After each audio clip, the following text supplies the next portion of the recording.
आज के सुहागन चुड़ैल एपिसोड में रोमांच अपने चरम पर है।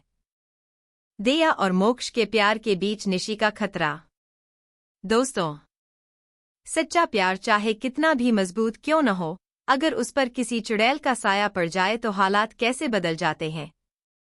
सुहागन चुड़ैल की इस कड़ी में निशी का जादू एक बार फिर मोक्ष को अपने वश में कर लेता है। दया के सारे सपने और उसका भरोसा टूटते नजर आते हैं। लेकिन सवाल ये है, क्या निशी का काला जादू हमेशा जीत पाएगा या दया का प्यार इस अंधेरे को चीर कर रोशनी ले आएगा? वीडियो शुरू करने से पहले कृपया हमारे चैनल को लाइक और सब्सक्राइब करें और लेटेस्ट अपडेट्स कभी मिस न करें। इसके लिए बेल आइकन दबाना न भूलें। अब चलिए वीडियो शुरू करते हैं। दया कहती है कि मोक्ष पिछली रात उसके साथ था। मोक्ष गुस्से से कहता है, तुमने क्या कहा? तुम्हें शर्म नहीं आती? सोच समझकर बोलो। दया हैरान रह जाती है। वह पूछती है, तो फिर तुम थे कहा? मोक्ष कहता है, मुझे नहीं पता, लेकिन मैं तुम्हारे साथ बिल्कुल नहीं था। मैं सिर्फ निशी से प्यार करता हूं। सपने देखना बंद करो। दया दुखी हो जाती है और कहती है कि यह सब फिर से उसी के जादू का असर है। रघुनाथ गुस्से से कहता है, अब बस। अगर सच बोल रही हो तो 2 दिन रेगिस्तान की रेत पर खड़ी होकर दिखाओ। तभी साबित होगा कि तुम्हारा प्यार सच्चा है। दया रोते हुए मोक्ष को देखती है। रचना उसे बाहर ले जाती है।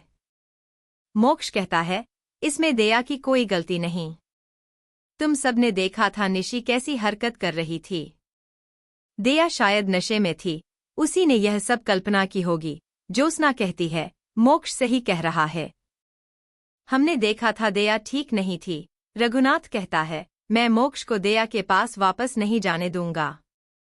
मोक्ष अपनी और दया की बचपन की तस्वीर देख रहा होता है। रचना आती है और कहती है, इस तस्वीर को कूड़ेदान में फेंक दो। वह तस्वीर बाहर फेंक देती है, जिसे दया उठा लेती है। दया रोते हुए हरी को गले लगा लेती है और बताती है कि सब कुछ बिगड़ गया है। इस बीच बिरजू आकर कहता है, वैद्य जी को चुड़ैल ने मार दिया। यह सुन सब दंग रह जाते हैं। तभी निशी आती है और मोक्ष से कहती है, मुझे डर लग रहा है। कम से कम मुझे अंगूठी पहना दो ताकि यकीन हो जाए कि तुम सिर्फ मेरे हो। मोक्ष उसी समय निशी को अंगूठी पहना देता है। दया यह देखकर टूट जाती है। रघुनाथ खुशी से कहता है, बधाई हो।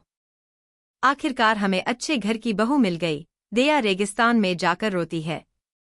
वह उनकी बचपन की तस्वीर को गले लगाकर याद करती है कि मोक्ष उससे कितना प्यार करता था।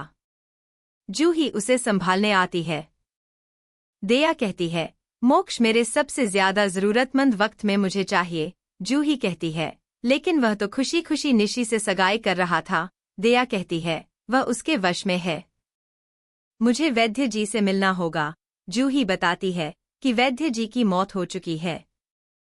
यह सुनकर दया टूट जाती है। निशी सोचती है, यह लड़की मेरी जादू में क्यों नहीं फंसती? आखिर है कौन ये? दया डॉक्टर से मिलने का अपॉइंटमेंट लेती है, जो हिप्नोसिस में माहिर है। लेकिन डॉक्टर का अपॉइंटमेंट 1 महीने बाद का निकलता है। निशी उसकी बातें सुन लेती है और कहती है, अब किसी ने तुम्हारी आवाज तक नहीं सुनी। हार मान लो। दया कहती है, मैं हार नहीं मानूंगी। मोक्ष मेरा प्यार है और हमेशा मेरे दिल में रहेगा। निशी कहती है, देखो यह अंगूठी मोक्ष ने मुझे पहनाई है। वह मुझसे प्यार करता है, तुमसे नहीं। दया जवाब देती है, इसे अपनी उधारी समझो, क्योंकि मोक्ष मुझसे ही शादी करेगा। निशी गुस्से में कहती है, यह लड़की चुड़ैल से टकराने की कीमत जरूर चुकाएगी। वह दया पर बिच्छू छोड़ देती है, लेकिन जैसे ही बिच्छू उसके पास पहुंचते हैं, मर जाते हैं। निशी हैरान रह जाती है। वह उस पर झूमर गिराने की कोशिश करती है, लेकिन दया सही समय पर वहां से निकल जाती है। मोक्ष को बेचैनी महसूस होती है। वह कहता है, मुझे लग रहा है कुछ बुरा होने वाला है। मनीष कहता है, क्या निशी को लेकर सोच रहे हो? मोक्ष कहता है, नहीं। मनीष ताना मारता है, या फिर उस नौकरानी की बेटी के लिए? मोक्ष गुस्से से कहता है, उसके बारे में बुरा मत कहना, और वह अकेला सड़क पर निकल जाता है।